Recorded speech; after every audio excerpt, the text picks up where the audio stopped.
Hi, kitty cats. I am a 100% fully transitioned transgender woman, and I'm here today because I'm going to do an Ask Me Anything. I've been talking about political stuff for quite a long time. With good reason, of course, because the political scene has been kind of weird recently. But today I wanted to do an AMA because I'd really rather keep it a little bit fun. But in order to do that, I do want to sort of prime the pump a little bit. So I'm going to talk a little bit about the United Kingdom Supreme Court decision that was made not this past week, but the week before. Since I didn't do a live stream last week, I didn't really get a chance to talk about it. So I wanted to talk about that at least initially, and then we can, then maybe that'll give people time to drop me some questions. So first of all, I will say, I see Matt. Hi, thank you so much, and thank you for sending me a little gift there. Also, I see Margie. Good to see you. All right, so let's talk about this the Supreme Court decision. Actually, before I want to mention, you can see I've now got a slightly different setup here. I'm still in the same room. The window that used to be behind me is now over there, and it's kind of fun. But now I've got, I'm facing a wall, so I can put junk on a on a shelf and stuff. But I'm very happy, and I wanted to call out, I have this right here, this little paw print. My good friend Morgan made that for me. I realize you can't see that on TikTok, and I apologize. It's just how it's working. But anyway, I've got a little, this is a piece, like an actual wooden piece that my friend Morgan made for me, and I wanted to call that out because it's really beautiful. The other thing, look, I've got my actual brand new logo in a poster. Unfortunately, the colors didn't turn out exactly as I wanted, but we're working on it. We're going with it. It's going to happen. So this is great. I'm very happy. I have, nice light setup, permanent light setup now that I don't have to move around and stuff, including, look at this. I've got this purple, mood lighting. I thought it was kind of fun. All right. Supreme Court thing. I'm already seeing Margie saying, boo UK court. Oh, and Matt, thank you for sending me in more roses. That's so beautiful. Thank you. All right, what happened here? So I made a comment about this decision, and it was in a short that I made on YouTube and TikTok a couple of weeks ago. What happened is the Supreme Court ended up making a decision. Actually, let me take a step back. The Supreme Court, the UK Supreme Court, was actually involved in this, all right? This was not a law. This was a challenge to a law, because that's how, that's what courts do. They actually look at laws and when they get challenged. So we're talking about a challenge to a law. What was the law? Actually, before I say this, I see Love Hello Kitty. Hi. Oh, thank you. It says Love Hello Kitty. I'm going to guess is a she. I'm just going to use that. It says love my videos and voice and hair. Thank you. Oh, I love that. Wow, Margie's telling me to get color shifting LEDs and place them out of frame on the floor. Yeah, I was considering getting one, just putting it in my lap so that the whole time I look like Denomolos from Bill and Ted's Bogus Journey, because why not? Hey, Miranda. Miranda Rose says hello. I don't know what you're talking about there. Nice Adam's apple. I actually has none. But sure. Thanks. Apparently that's the only argument you got. Made you mad? ? No, actually it didn't. But now I see you're muted. So good luck to you, sir. Have a good day. All right. The Supreme Court. They were taught there was a challenge to a law. And the law here was actually the Gender Recognition Act of 2004. First of all, let's just say 2004. All right, it's been 21 years since this law went into effect. And really what that law established, what the Gender Recognition Act of 2004 established, was the ability to petition, I guess I'll use that word, petition for something called a gender reassignment certificate.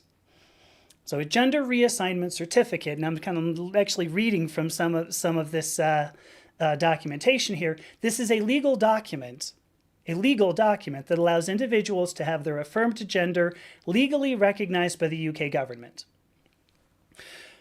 What this really did was you have you're assigned a sex at birth.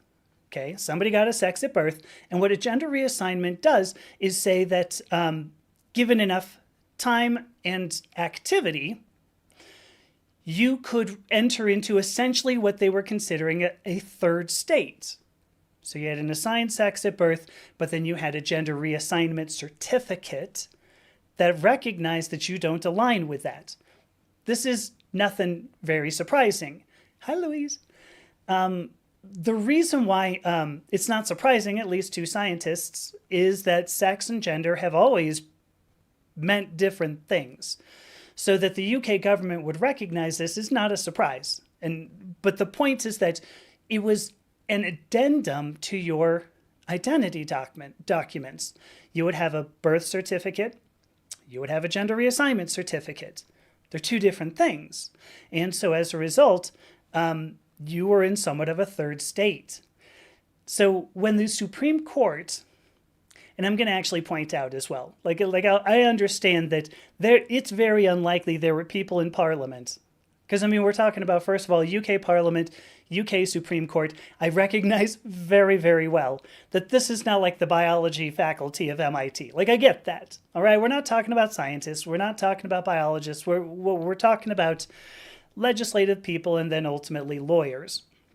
So I understand these are maybe not people who, I gotta turn down my mic a little bit, I see.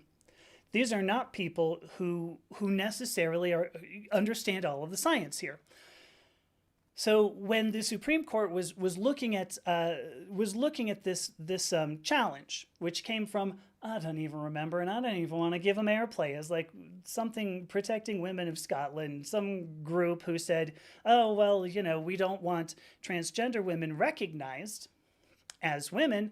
The Supreme Court looked at this law and says, oh, well, really, when we said women, we really meant biological women. Now, I've already done a live stream some weeks back where I pointed out all the inconsistencies in the phrase biological woman, which doesn't have a lot of sensical value. So when the Supreme Court did that, the point is that, anxiety grandfather says because they're not, and strangely was unable to use proper grammar. I'm only just going to point that out because, if you're actually going to come at me with some sort of argument, at least use, proper English and stuff. How am I supposed to believe that you can give me scientific arguments when you can't give me English? It's just a question. So, point being that the Supreme Court said, no, these are not women. And all that does, as somebody pointed out to me on YouTube, in a comment on YouTube, all that does is revoke this legal recognition. The person also went on to say, which I thought was sort of funny, the person went on to say, no rights were lost this week. I think there's some truth to that. No rights were lost that week. It was a Supreme Court decision. And as I said, that's not a law. That is a challenge to an existing law. It's a challenge to the interpretation or the implementation of an existing law. So no law really changed here. But here's the point. It's kind of disingenuous at best to say, what are you talking about, Private Patagonia? It's disingenuous at best to say no rights were lost this week. And that was exactly how it was phrased. No rights were lost this week. Yeah, man, give it like a couple of months. And now Parliament, given a legal precedent now, can do something, will do something. So anyway, I didn't get a chance to talk about it last week because, like I said, I wasn't here. I think you all noticed that. And I guess it's just ridiculous, this idea that you could have, because if I were to turn this into something in U.S. terms, we all get driver's licenses, right? We start off, we're born, we get a birth certificate. A driver's license is like an additional bit of identity documentation that says, guess what?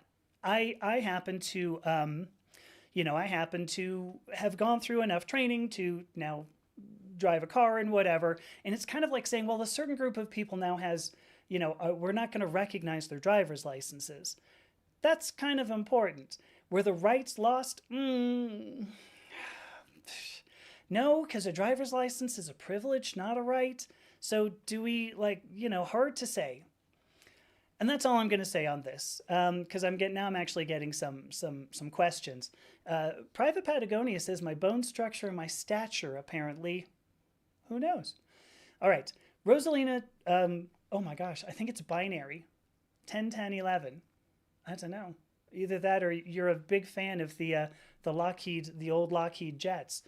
Could be. But says discrimination to the fullest. And I don't know if you're talking about this Supreme Court decision, because I would certainly say that's discrimination to the fullest. It's absolutely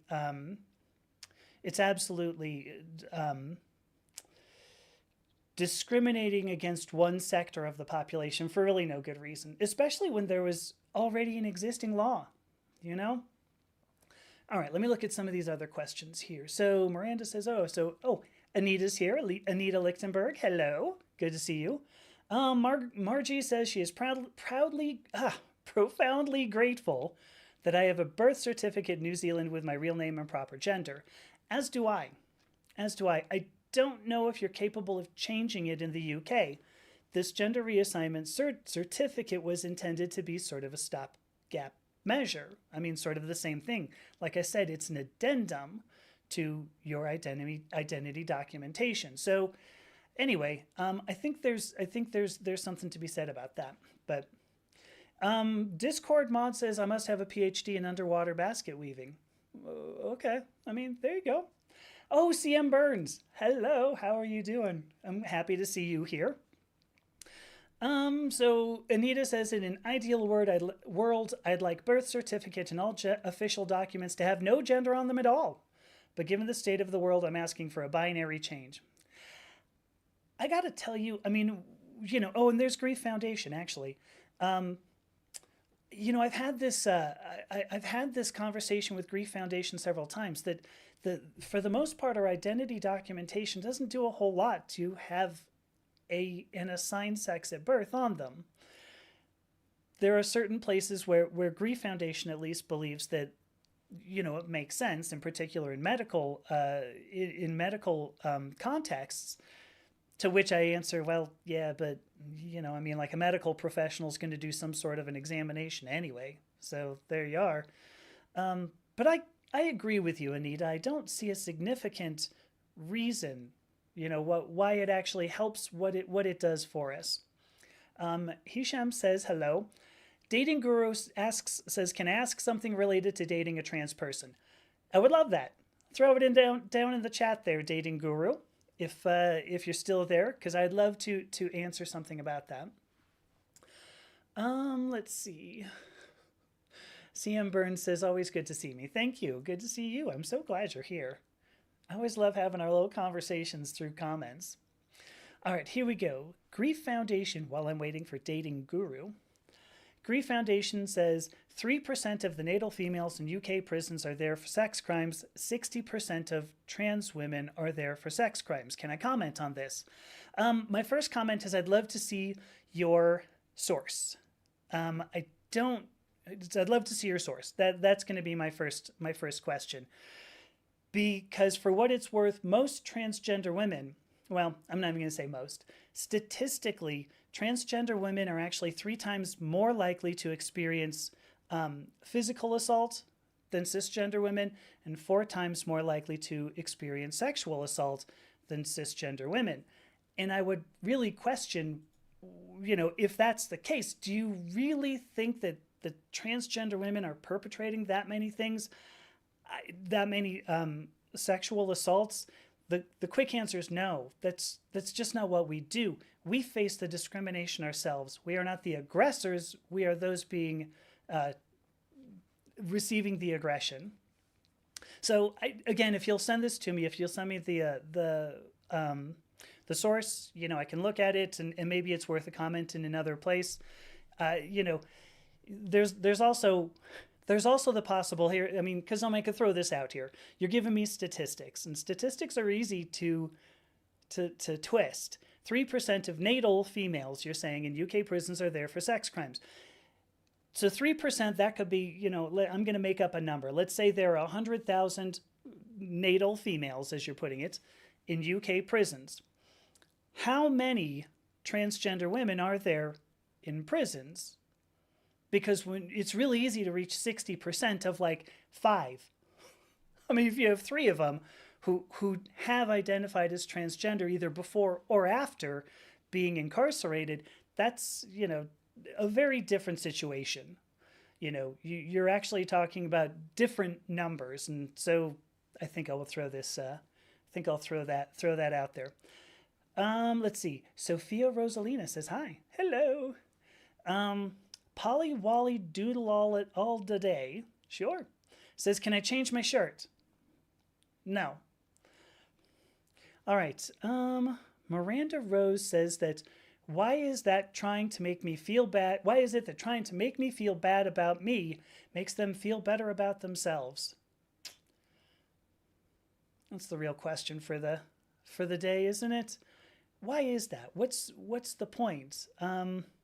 Well, actually, Grief Foundation, if you can email it or something, Oh, Sophia asks, where can we ask questions? If you can just drop it in the chat, Sophia, that would be perfect.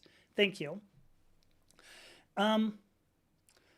Let's see. So, yeah, I wish I could understand. I wish I could understand what, why making me feel badly is the way to, is going to make somebody feel better about themselves.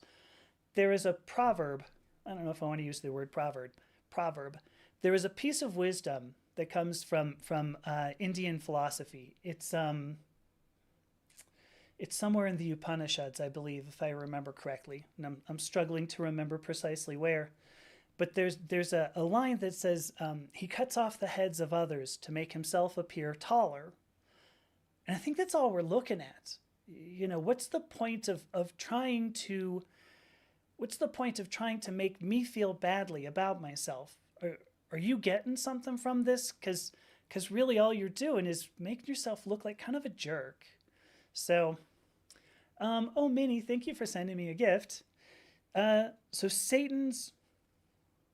I'm sorry. I'm not getting what that says. Anyway, Satan's cat. I'm seeing Satan's little cat somewhere in there. Says, S crimes are also wildly broad. Oh, very true. It's very, very true. What are we looking at here? I mean, I don't know what all of the cases are. I don't know. Grief Foundation has said that the Ministry of Justice is the source. Again, if I could see a link and actually try to understand, the numbers that we're really talking about. Again, it's easy to get 60% of a very small number, whereas 3% of a much larger number is a different number. So, is it different? Yes. The statistics obviously look funky, but I want to know real numbers. When you bring up a percentage, it's very frequently can be a little bit weird. Oh, Satan's little taco cat. I love that. That's fun. Okay, let me see. Dating Guru asks, where'd it go? I'm sorry, oh, here we go. So Dating Guru asks the question, well, this is going to be something for me. How hard is it to marry a trans person, especially regarding the societal pressure? That's a good question. It also really depends on where you are. For instance, I know in Turkey, because I know a few Turkish sex workers, it's actually illegal for them just to exist. Just to be transgender. Oh, sorry, I didn't mention that. They are transgender Turkish sex workers. It is illegal just for them to exist. They can't get married. If they did, they would have to get married to, the opposite of what it said on their birth certificate. So that's very difficult. Depends on where you are. In the United States, given that there was the Marriage Equality Act of 2014, 15? Matt, you always know these things off the top of your head. I think it was 2015.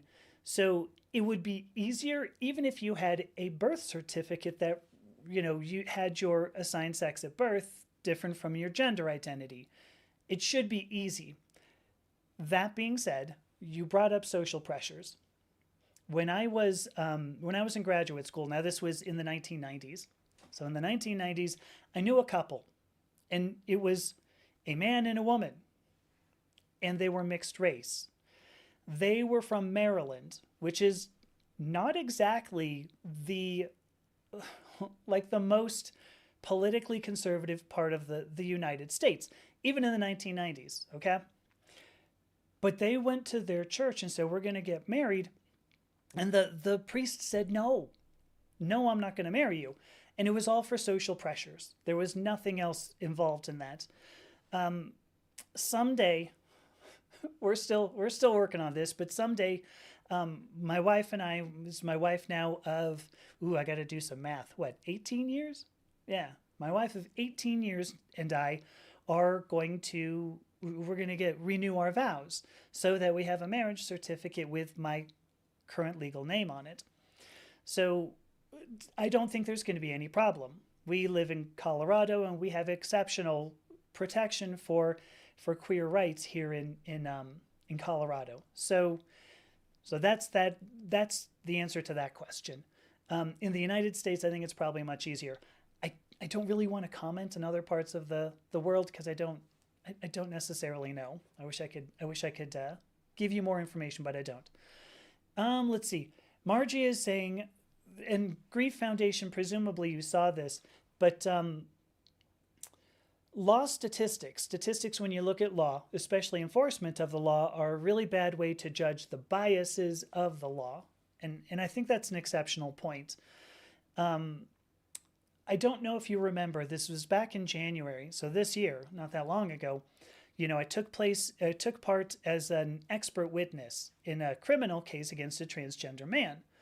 And I mentioned this transgender man does not possess the parts necessary to have perpetrated the crime he was accused of.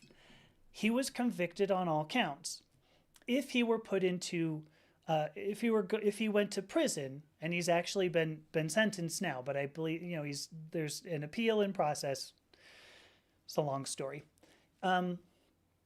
When if he gets put in prison, the statistics will show that this is a transgender man who is convicted of a sex crime he cannot commit. He is physically incapable of committing. And so I bring this up because Margie makes a great point. Are we talking about people who really, truly perpetrated crimes, or are we talking about the bias involved in the law, involved in the court system, involved in the prison system? There's a lot involved in this. And the statistics look damning, no doubt. I'd love to see the numbers, and I'd love to make sure that this actually, represents what you're trying to make me believe it is. So, all right, Dating Guru says, let me look at anything else. Oh, thank you, Matt. 2025 or 2015. Let's see. So Dating Guru says, what about law? Does any country accept the marriage of a trans person? Okay, I think I answered that somewhat. Give them the same privilege the normal couples get, like tax benefits, etc. In the U.S., yes. That's part of the Marriage Equality Act of 2015. That even same-sex, and I'm saying same-sex because, that they're basing that on birth certificates, so assigned sex at birth. So if my wife and I do, when we finally go and get married again, we will appear as a same-sex marriage, despite the fact that my assigned sex at birth was something different. So in the U.S., that's true. I did mention, like I said, in Turkey, absolutely not. I mean, like I said, one of the friends, well, I didn't say this, but one of the friends that I have who is a transgender sex worker there, she mentioned to me at one point she had seen, not knew, but seen around 30 of her friends, people that she worked with, people that she tried to protect, killed by the police. So, by the law there, which is awful. Obviously, there are places in the world that no, there's a lot of hate that goes on, a lot of hate and discrimination. So anyway, hopefully, Dating Guru, that answered all your questions there. Oh, gosh, Polly Wally Doodle all the day. You're asking some great questions, and I'd love to answer these. How long ago was my bottom surgery? I got bottom surgery on July 11th, 2024. Now, I actually got it in Thailand. So it's different here. It was like 18 hours different. So, but the point here is that it's been just under a year, coming up on a year really soon now. The second part of your question, was it worth it? Absolutely. There were changes I experienced from gender affirming surgery that I would never have thought were going to happen. I'll give you an example if you're still here. The example is that I was, at one point I was just reading a book, okay, and I went to go pee. I just had to pee. That was it. I come back and it struck me. It used to be that when I would just go pee, I would have some severe dysphoria, some severe body dysphoria without really noticing it. I think that's the best way to say it. Like I just didn't notice it. And didn't notice it until it was gone. That first time I went to the bathroom and really noticed, I went, oh my gosh, there's so much energy, so much. It was a ridiculous amount of energy that I stored just by in dysphoria I didn't even recognize occurred. Was it worth it? Yes, because I freed up so much energy. I freed up so much self-love. I wrote a whole article about this on how profound the effects of one simple surgery has been. Well, two, because I had bottom surgery and top surgery. But that one day, how profound that effect has been on my life. Was it worth it? 100%. I would not have strictly believed it until I got it done. But oh my gosh, it's huge. Am I happy with it? Hopefully, it's pretty obvious. Yes, I'm happy with it. The surgical technique. There we go. That's the word I'll use. The surgical technique that I got is different from how they usually do it here in the United States. I have very little scarring, like very, very little. And what scarring you do see, much of it is actually enclosed in like places that you would sort of have to look for. So it looks beautiful. As beautiful as those parts, can look. So I'm very, very, very, very happy. Here we go. Here's another story. On Friday night? No, it was just last night. Yeah, it was just last night. I got up. No, maybe it was Friday, but it does make a difference. The point is that I got up. I wasn't wearing a skirt because it's warm, right? We're here. It's mid-May now. It was a warm night. Wasn't wearing a skirt. Went into the bathroom. I'm washing my hands. Just washing up, and I'm seeing myself in the mirror. And I look down and I see no bulge. And I went, "Ooh, oh my gosh. It's so beautiful not seeing that." So, absolutely wonderful. You did ask one, taken forever on your question. Do I still have to, okay, so do I still have to space? So you're talking about a dilation. I got a minimal depth vaginoplasty. So I have never had to dilate. The typical advice, well, I'll put it to you this way. The advice that I got from the two surgeons that I spoke to so consultation before I actually went to Thailand, they said that dilation is a lifetime commitment. I cannot vouch for that. I have friends who said, "Oh yeah, well, I don't have to do it 3 times a day every day now that I'm past a year or something. And that's lovely. Like, I'm glad for that.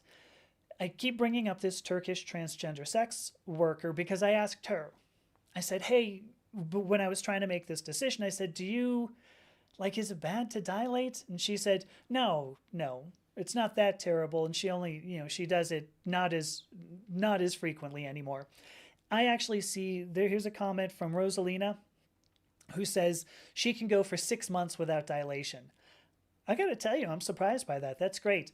I'd love to hear the technique. Was that penile inversion? Because I'm understanding the peritoneal pull through is slightly different. That the penile inversion may be a little less susceptible to closing up as easily. And I think it's because you actually have epidermis on the outside of that or inside, excuse me, of that neovaginal canal. So one last thing that I'm going to say about this: even when you get minimal depth, the way everything gets pulled apart and put back together, I still have.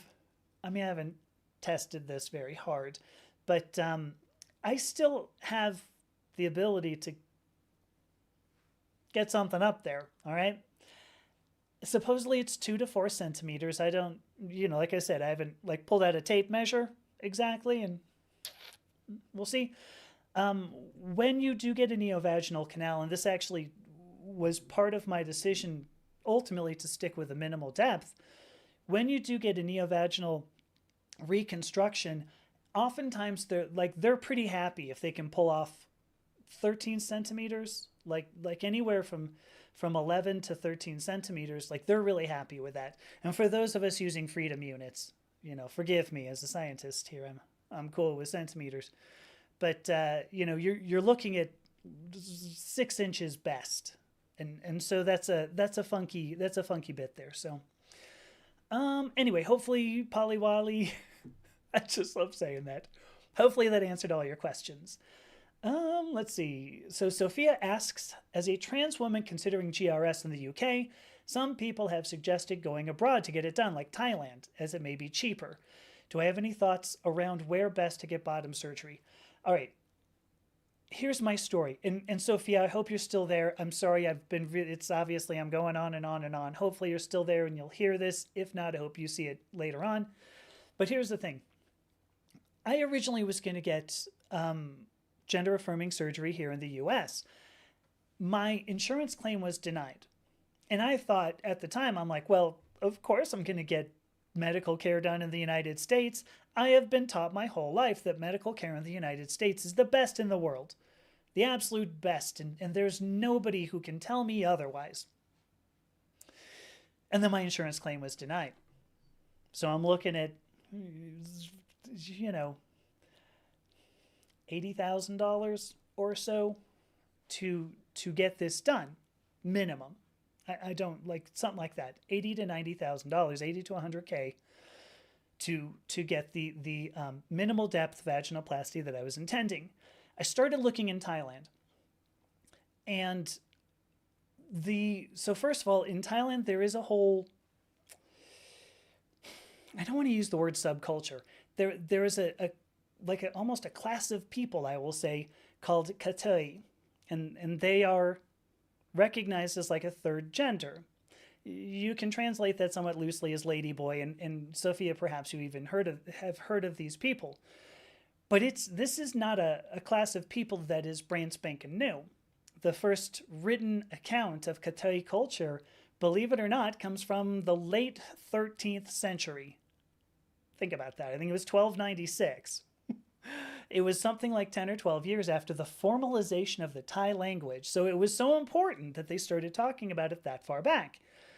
So they do a ton of experimental procedures. I don't think I want to use the word experimental, but they have developed a ton of procedures, including the procedure that I got.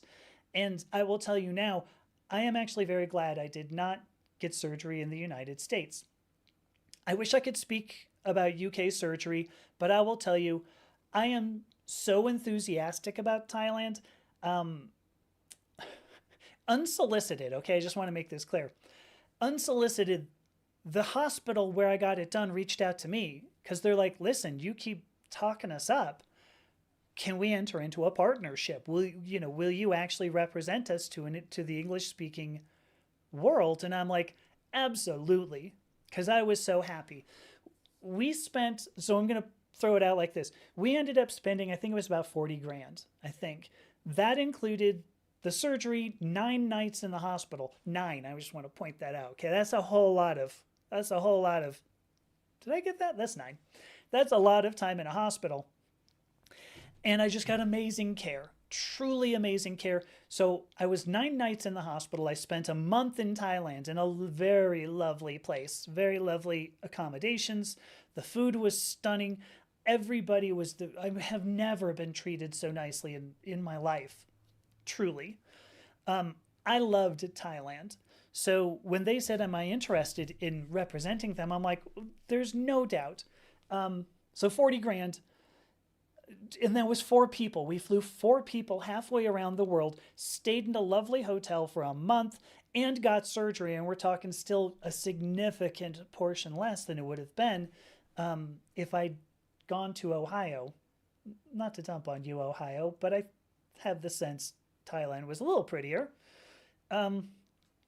So yes, hopefully, do I have any thoughts? I guess I did. Hopefully, Sophia, that made sense. If you want, reach out to me. I mean, I would love to talk to you about this personally. You'll see a link right there, purplepawclan.com. There's a contact page right there. Reach out to me. I'd love to. All right, let me see here. What do we got? Minnie, thanks for sharing the live. Cam Catkin, thank you for following. All right, where would be a good place to get it? Yeah, so CM Burns, hopefully that does it for you. There's the whole passport issue. It's a good question, or it's a good point. The passport thing's a bummer. At the very least, in Thailand, I didn't need to get a visa, and I realize that's different from a passport. But I didn't have to get a visa, and even though I just saw your comment, Matt. I didn't have to get a visa. I did have a passport. I did get that before our current administration made it more difficult to do so. So that sucks. But at least visas are really easy. Basically, you can go there for 30 days, no questions asked. And if I had claimed medical tourism, which was what it was, I think it goes longer. It might go as far as 45, maybe 60 days. But it's truly amazing. Thailand is an exceptional place for medical tourism because they just do a ton of it. It's a big part of their the national economy. So, all right, going back to YouTube comments here, we've got Bo Hall says, "Isn't that the typical mindset of a bully?" And I believe this is in reference to Miranda's comment. Why do they need to make us feel bad? What a good point, Bo. I mean, yeah, that's what bullies do. All right, Louise. Okay, so Louise is also answering Dating Guru, saying marrying a trans person is perfectly legal. If the two people are in love, go at it. There are social pressures. Yes. She brings up a great point. There are actually interreligious marriage social pressures. I don't know. Oh gosh. And Margie, it didn't even strike me what your comment meant, because Margie brings up that she has personally experienced horrific abuse in the hands of the law. There's a lot of stories there. I'm not even gonna pretend that I'm gonna tell them all. All right, Dating Guru now asks the question, how should someone approach a trans person? A person who is interested in dating that trans person, any tips for the first date? There are two points I want to make here, because I actually had a conversation with somebody in a podcast. He asked me if somebody met me in a bar, and I'm married now, so but if somebody met me in a bar, he felt I had a moral obligation to tell that person, listen, you're going to have sex with a transgender woman, different from a cisgender woman. And I said, no, Like, why would I have a moral obligation to say this up front? I don't think there's any moral obligation that I bear to educate people, to teach them about how I work. It's ridiculous. That's not on me. If you are interested in me, if you look at me and you go, that looks like a beautiful woman, I'd like to get next to her, great. When we get to the point, if there is a point where we're going to have sex, that would be a time that I might divulge something. But again, I have no moral obligation whatsoever. So, to answer your questions now, dating guru, how should someone approach a trans person? The way you'd approach anybody else. How is that different? I don't think it's different. If somebody were interested in dating me, I just want to be courted. Just treat me nicely, and maybe something would happen. Your last point, any tips for the first date? One thing I'm going to bring up is to say, don't ask for like a description of parts just yet. Okay? Some people are very willing to be forthcoming. Personally, I think I would be if I were on the dating scene. I think I would probably state in my profile, transgender, complete medical transition, etc. But I don't think anybody has an obligation to do so. So the tips, I think it would just be anything that you would do for the gender that person is. So if you have a transgender man, complimenting the person on his masculinity would be amazing, because I will tell you there's nothing better than somebody saying, calling me ma'am. That's big.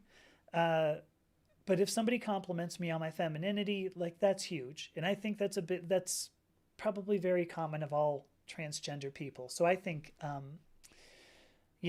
think that would be the best tip that I can come up with, is affirm that person's gender, affirm that person's identity. But I think that would make sense for pretty much any date. If you go on a date with somebody and you go, you seem like an asshole. All right, bad date. Understood. So, if you like a person, affirm who they are. I think that's about it. I love this comment here from Louise. So Louise says that so friends. Okay, so she had friends. Okay, so Louise says that she came out to some friends of hers. Oh wait. Oh, Louise. Oh my gosh, it just struck me. So this was recent? Wow. Who knew? Okay. Because I know when we spoke. Anyway, so Louise says she came out to some of her friends and she said, I'm transgender. Her friend Linda said, oh, I'm a gardener. And I actually kind of like that. Louise says she's not quite sure how to feel about it. I actually really like that. I mean, the idea that your identity is not your gender, I think is beautiful. I'm glad that you have a friend like that, All right, there's a couple of comments here. To dating guru, trans people are people. Approach her the same way you would approach any woman. Trans women are women and trans men are men. If you're attracted to them as a human being, treat them as one. A little Freddie, I don't know if you're here, asks the question. So a little Freddie asks the question, do you need lube? Or how does that work? If you get a neovaginal reconstruction, depending upon the type, there is supposedly less need for lubricant. I have obviously not had these procedures, so I can't really, speak from experience. Supposedly, if you have bowel tissue used for the neovaginal reconstruction, or if you have peritoneal tissue used for the neovaginal reconstruction, supposedly there is less need for lubricant. If you have a penile inversion, there is more need for lubricant. But I guess at the end of the day, the point is that these are reconstructions, and so they don't have natural sources of lubrication.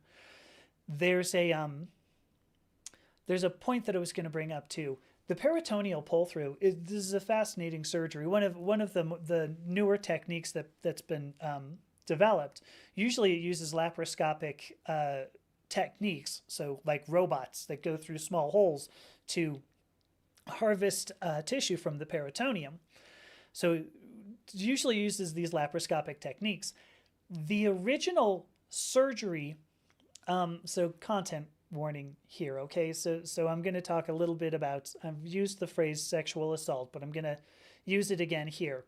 This technique was actually developed for cisgender women who had been assaulted badly enough that they needed reconstruction. Whew, that brought the room down, and I apologize. So again, even as far back, and this was in the 1970s, I think it was the late 1970s, they were using this, and so it's something that's pretty well understood. But again, yeah, you do lose some ability for natural lubricant. So I hope that answers your question. Let's see. So Margie says she's interested in minimal depth. Totally, we can talk. You're close to Thailand. I'm telling you. I absolutely love this. Louise says I'm validated when I sit down on my vagina. Your mileage may vary. When I bought a bicycle at, gosh, when was it? I don't know. It was a few months after we got back. November, December of last year. I'm trying to remember. I was no more than about 4 or 5 months post-surgery, maybe 4. But I got on the bike. First time I rode it, I was getting on the bike and I was like, oh, is this going to hurt? Like, should I be doing this? I'm like, oh, I don't know. I got on the bike and I went, oh my gosh. I was just like, wow. Riding a bicycle is so much more comfortable. It feels so much more natural. It was so amazing. And I don't know if you're still here, Polly Wally, but there's more for you.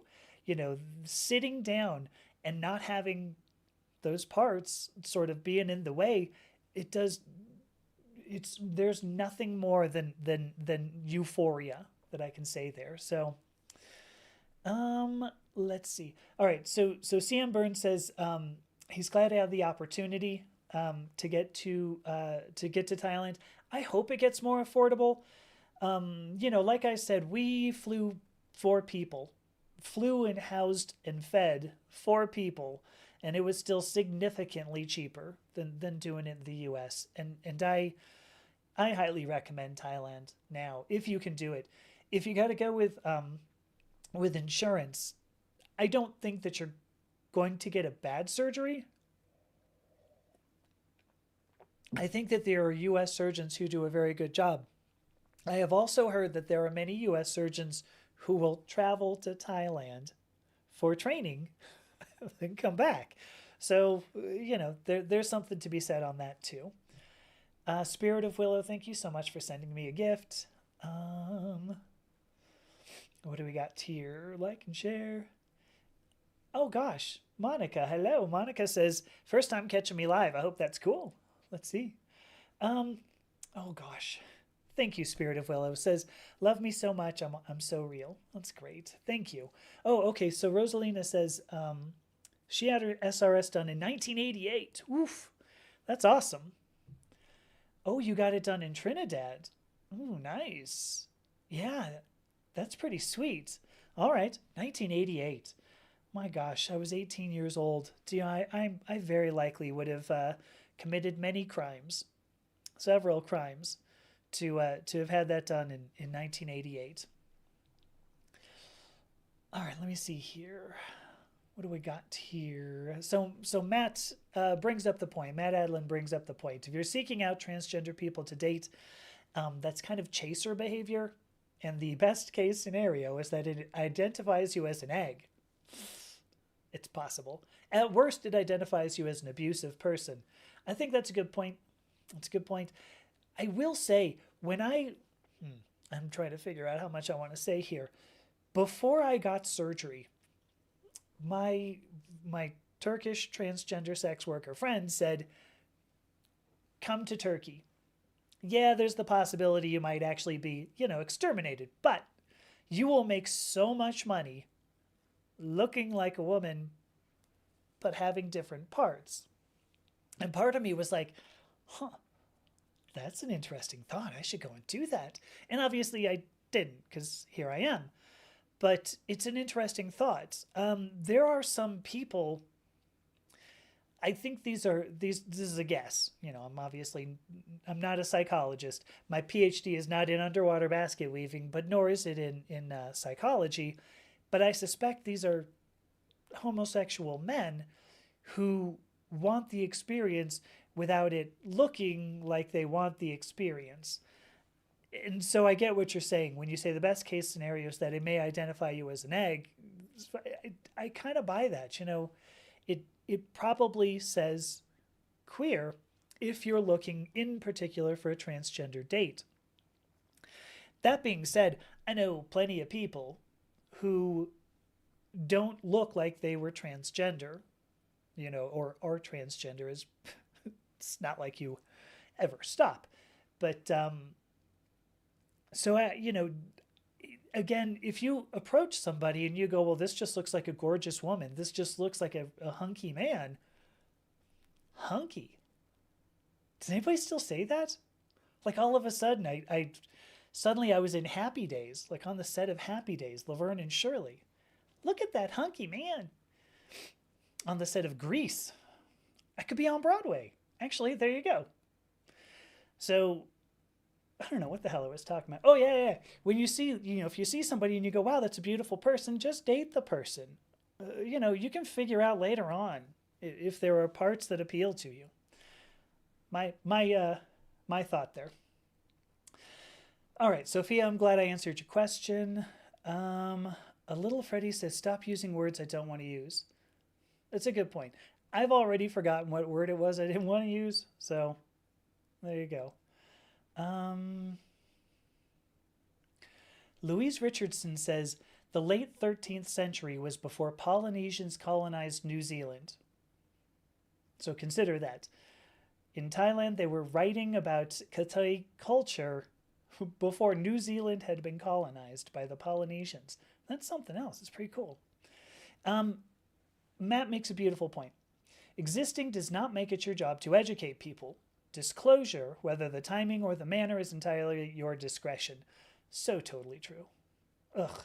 The idea that I have a moral obligation to disclose anything is ridiculous. Amber says, love my hair. Thank you.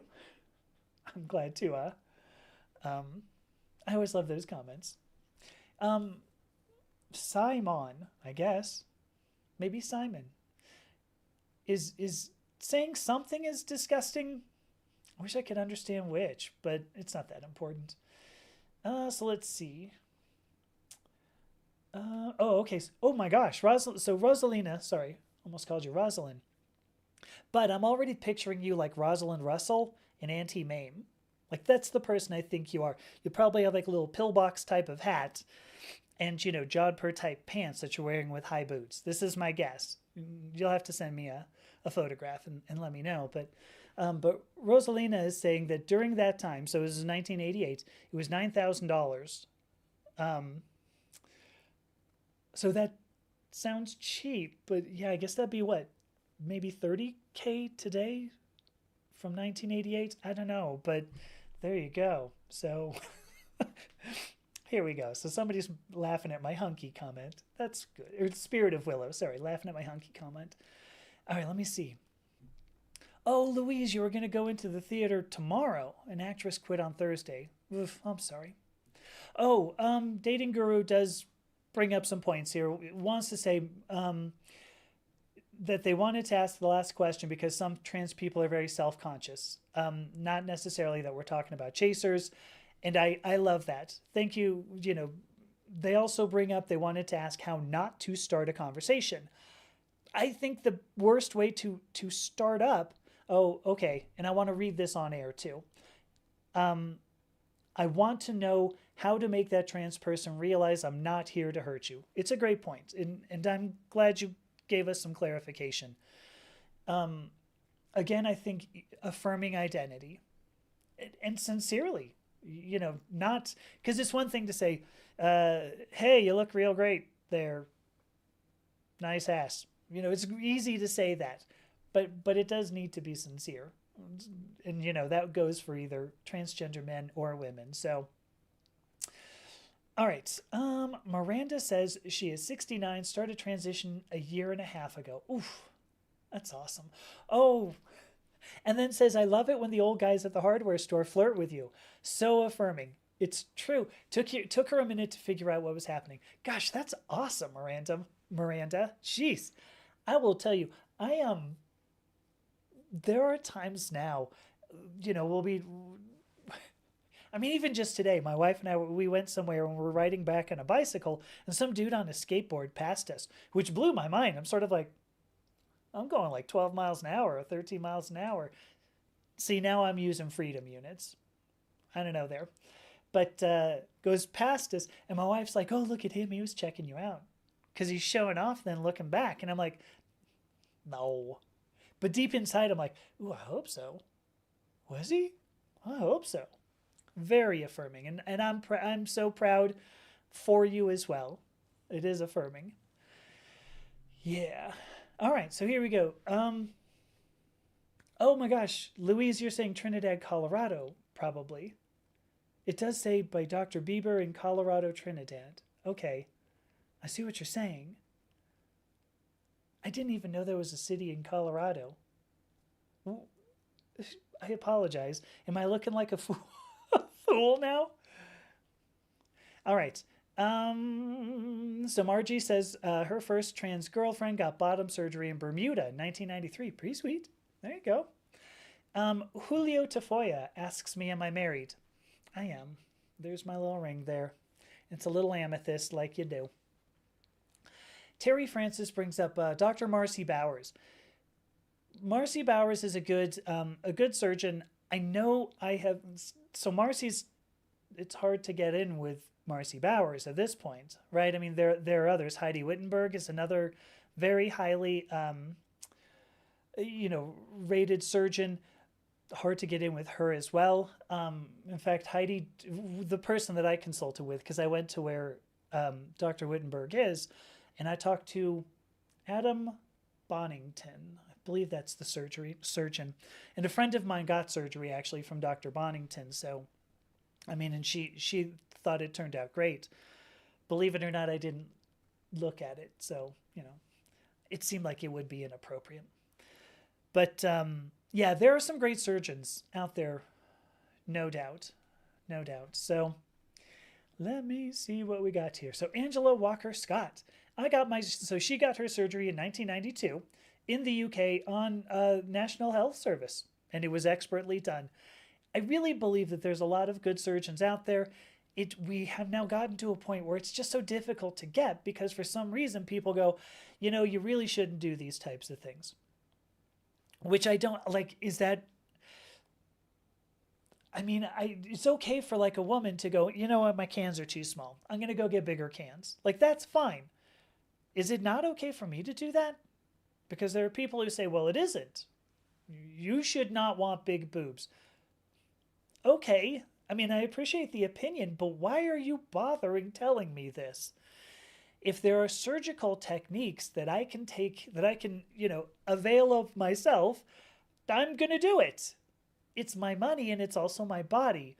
Just leave me the hell alone. So, oh, Matt, I'm getting to you. Let me see. So we've got, I thought I saw Emerson. Yeah, hey, Emerson Fox. Hello. I love you so much. You're so much fun. Yeah, it was kind of a joke to say we should go live together. And you're like, yeah, we should. And I went, oh, if she's saying yeah, totally. Ooh. Matt has a great, oh, by the way, yeah, my streaming software is catching every single thing. But, so let me see. Matt says, classic goth pickup line, nice boots, want to hook up. That was not how I heard it when I was on Alt Gothic back in the 90s, back in the early 90s.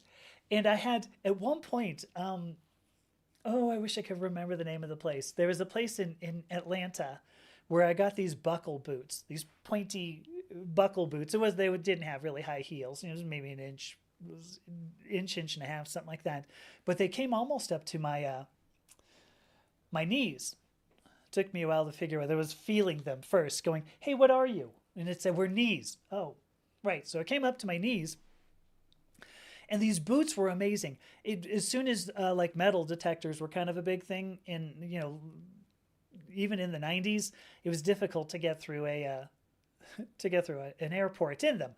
But I had many people who came up to me and said, "Ooh, nice boots. Want to fuck?" It's a lovely pickup line. Very good. All right, let me see. What do we got here? Um,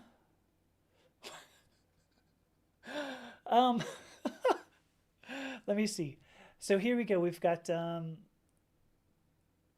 my Kansas.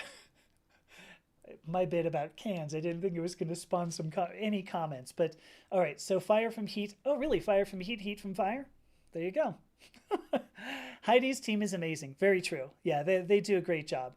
I was also, for what it's worth, I was also in the hospital when my friend got the surgery from Dr. Bonington there. It's always, when you have like a PhD, you just talk to people, you're like, oh, that's your name, right? There's still some respect involved. And I apologize, Dr. Bonington, if you're out there. Heidi's team is great. So I was there, saw much of the, what my friend went through, how they cared for her, and they did a great job. I will still say I believe the care that I got was better, but only because when my friend came home from the hospital, I was the one who cared for her. I don't know that I did a great job. If she's out there, maybe she'll say yes, but I happen to think that so the nurses in Thailand all had like lavender skirt suits. They were adorable. Oh my gosh, these suits were so great. Anyway, point being, I think they did a much better job than I ever could have. So Emerson says her cans are definitely too small. Minnie says she'd like to wants bigger cans too. I do, the word always just falls out of my mouth. Cans. All right. Spirit of Willow says if I had the money, I would have already gone bigger. I got to tell you, so I got both the vaginoplasty and the breast augmentation the same day, right then.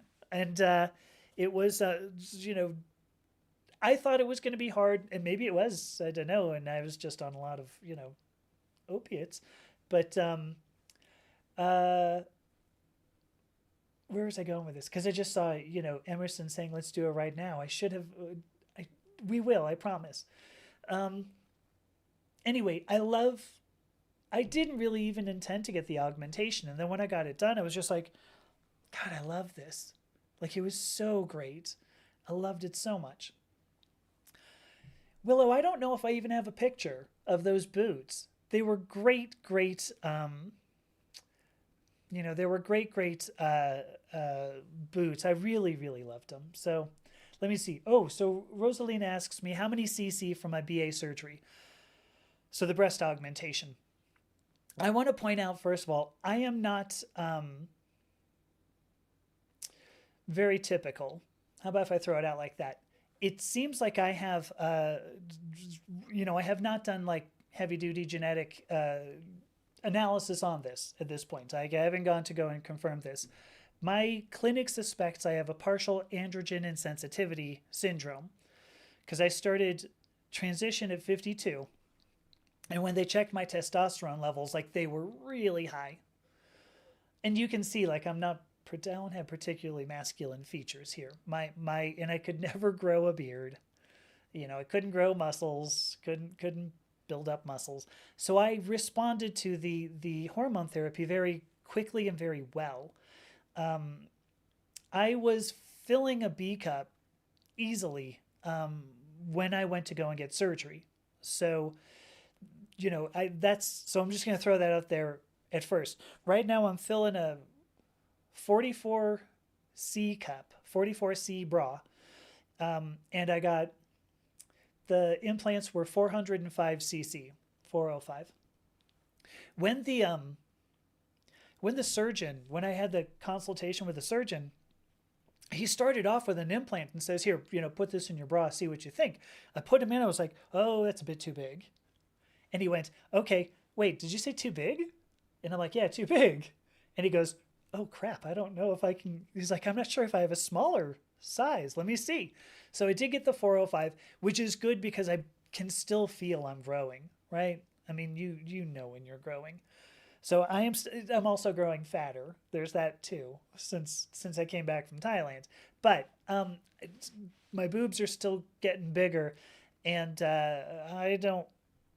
I'm glad I stuck with where I was with the 405. So, all right, let me see. I'm getting ready to shut it down. It's already 3:05. That went really fast. This was so much more fun than like me just ranting about some ludicrous executive order. I should do this all the time.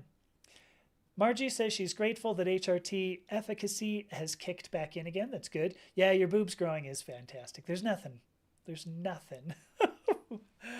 better than boobs. Oh, look, Louise says she didn't dilate for 40 years. Still had some depth. There you go. I want to make sure I'm seeing this right. My contact lenses appear to be okay. I don't know exactly how to pronounce this. It's DUC. I'm going to say Duke. I'm going to run with that. Duke says, I'm so glad some folks are still able to access HRT who need it. Believe me, the best decision I ever made. There are definitely people who need it. Just going to say it. Duke now asks this great question here. I'm going to go ahead and answer this, and then I'm probably going to start shutting down. But Duke asks the question, how long is the recovery for top surgery and breast augmentation? When I think you mean bottom surgery and breast augmentation. So I'm going to answer both of those. But when I got the breast augmentation, I would say, so first of all, the incisions, I'm not actually high enough to see this anymore. The incisions are down. I'm just going to do this. They're right at the bottom of the where my boobs were to begin with, and really what they did is fill in, like on the inside is most of what they do. It took me maybe a week. I would say maybe a week before I didn't really feel anything when I moved around.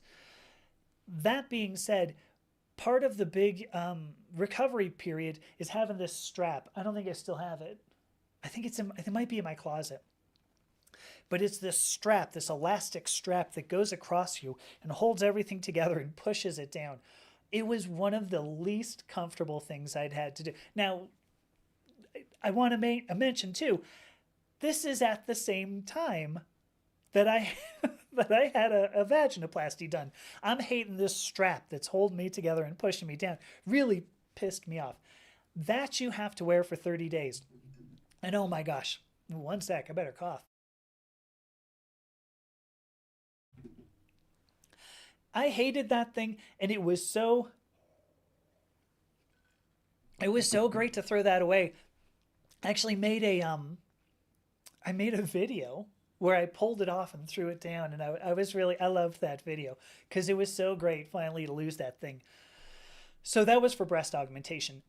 The surgeon told me, it's going to take on the order of 6 to 12 months for them to settle into place. I've found that, I think it's been, well, I mean, it's now been what, 10 months since I got the surgery done, and they have changed. I mean, they've changed significantly from right at the beginning to now. It took a long time for them to settle into everything. I think they look good now. I'm very pleased with them. Surgeon said, it could take up to 12 months before I really saw the full effect, and I would say 6, is probably 6 before I was like, yeah, I don't see these changing anymore. After the vaginoplasty, so I was in the hospital for another 8 nights after the surgery. So I was there for, I guess it was 6 days, but I think it was on the 7th day after the on the 7th day after God created the vagina. I had the catheter removed, and then I was there for I guess another night after that. Yeah, that makes sense. Yeah, so another night or two after that. The but I was recovering for 7 days, and then they removed the catheter, made sure I could go pee. You know, that was important. And like I would probably say, I don't know. I'd have to ask my family, but you know, like I said, we were in Thailand for a month. Oh, I don't know if you heard it, Duke, but I was in Thailand for a month, and after the surgery, I would say maybe, oh gosh, 12 days, 14 days, maybe. We went to what's called a night market in Bangkok. And it was truly amazing. But it was Bangkok. Oh, ooh, so great. The point is that when we went to this night market, it was maybe 2 weeks after surgery, and I know we were there for at least a couple of hours. And I was walking around, just looking around. It was within a couple of weeks, I was doing really well. Again, I'm going to point out I got a minimal depth vaginoplasty, so it's different. You know, it is less traumatic than other surgeries, particularly the peritoneal pull through technique, which, like I said, has not only the surgery that goes on, you know, to remove all the parts, and the neovaginal reconstruction, but also a laparoscopic uh, procedure in order to harvest tissue. I'm really stammering a lot. What happened here? All right, before I go, I've got to. So let me see. Spirit of Willow says she's out of here. Good seeing you. Thank you so much. I'm going to. Holy cats! I didn't go. Um, oh wow, there's a lot of comments here on TikTok. Um, Thank you so much, Willow, for saying I look good, or look great, is what she said. That was good. Let me see. Oh gosh, Emerson says I could go another hour with my friend Miss Fox. My voice is already going. I can't believe it. It's apparently I'm not doing videos enough anymore. Let me see. Minnie says that Matt likes spends excessive time in the canned food aisle because Matt loves a huge fan of cans, just not his own. There you go. That and the soup. Oh my gosh. All right. I have got to go. This was so much more fun. Yes, Emerson, yes. As soon as you showed up, that was when I got flustered. And it makes sense, doesn't it? Right, babe? All right. I am so happy having done this. I've been feeling really horrible. I know I've said this a little bit, but I've been feeling really horrible. I've struggled to make content. The world as it is really a bummer. And I am glad that in the last like 3 or 4 pieces of content I made have nothing to do with a lot of politics. And there you go. So thank you so much to everybody. I know I'm looking at Margie and Duke and Bo and Emerson and Rosalina and Matt and Minnie and Anita and Angela and Julio and Terry and Dating Guru and Amber. So many people. And if I missed your name, Margie, if I missed you, Margie, I don't know how I could have. But if I missed you, just know that I love you all because you allow me to continue doing this. And this is where the rest of my life is going to go. Thank you, all of you. I'm going to hit the offline buttons before I cry. Thank you. Bye.